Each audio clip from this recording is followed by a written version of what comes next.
यो season English premier लिगमा 25औं म्याचसम्म आइपुग्दा बाघको रूप धारण गरेको आर्सेनल 81-26औं म्याचबाट बिरालोको रूपमा परिणत भइसकेको छ। टाइटल रेस लगभग ओभर भइसक्यो, जित्ने आर्सेनल नै हो भनेर हामीले भन्दै गर्दा 20औं स्थानमा भएको, अब केही गरी 1-2 म्याच जितिहाले पनि 19औं स्थानमा आउन नसक्ने अवस्थामा रहेको ओल्भेससँग ड्र खेल्दै, त्यो पनि यस्तो क्रुसियल टाइममा, क्रुसियल मोमेन्टमा।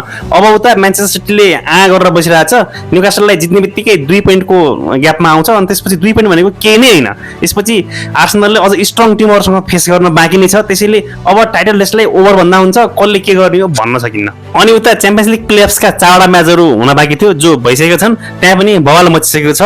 बोडो ग्लिम्ट आमा हो, खतरनाक क्लब रहेछ यार। च्याम्पियन्स लिगका म्याचहरुमा ठुलठुलो क्लबलाई पेलिसक्यो, सुरुमा सिटीलाई, त्यसपछि एथलेटिको मैड्रिडलाई, अनि हिजो डिफेन्डिङ रनर अप इन्टर मिलानलाई। यो बोडो ग्लिम्टले यो कुरा सिकाउँछ कि पपुलारिटी र पैसा मात्रै भयो भने त्यो क्लबले राम्रो परफर्म दिन्छ, टाइटलहरु जित्छ, अर्थात् कुनै पनि कम्पिटिसनमा राम्रो परफर्म गर्छ भन्नु बेकार हो भन्ने कुराले सिकाउँछ है। अनि उता एथलेटिको मैड्रिड मरी हगी 3-3 को ड्रसँग क्लब ब्रुकसँग खेल्यो, त्यही पनि 1 गोल उता क्लब ब्रुककै प्लेसले हान्दियो, त्यो पनि सुरुमै एउटा अर्को पेनाल्टी पायो, नत्र हारिसकेको थियो। अब उसको आफ्नो होममै खेल्नु छ। एथलेटिको मैड्रिडले आफ्नो होम एडभान्टेज भनेर राम्रोसँग लिन्छ, हामीलाई थाहा छ, सायद जितिहाल्ला। अब यसले लास्टको 4वटा म्याचमा एउटा मात्रै म्याच जितेको, त्यो पनि बासासँग, त्योभन्दा अगाडि रियल बेटिससँग हार्यो, त्यसपछि भल्कानोसँग हार्यो, अनि आज क्लब ब्रुकसँग ड्र खेल्यो। तर यो ड्र अब त्यसपछिको आफ्नो होममा खेल्दैछ। एन्थनी गोर्डनको पहिलो हाफमै ह्याट्रिक सहित न्युकासल युनाइटेडले 6 गोल पेलिसकेको छ काराबागलाई। अब यो नै अन्तिम स्कोर हो भनेर भन्दा हुन्छ। त्यसपछि न्युकासलकै होममा छ, अब कति हान्ने हो हेर्नै बाँकी छ। अनि एउटा अर्को इङ्ग्लिस क्लब पनि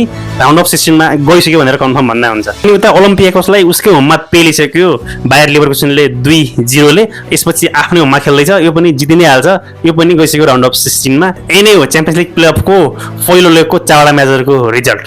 साथीहरु, कसलाई के भन्नु छ कमेन्ट गरौँ है।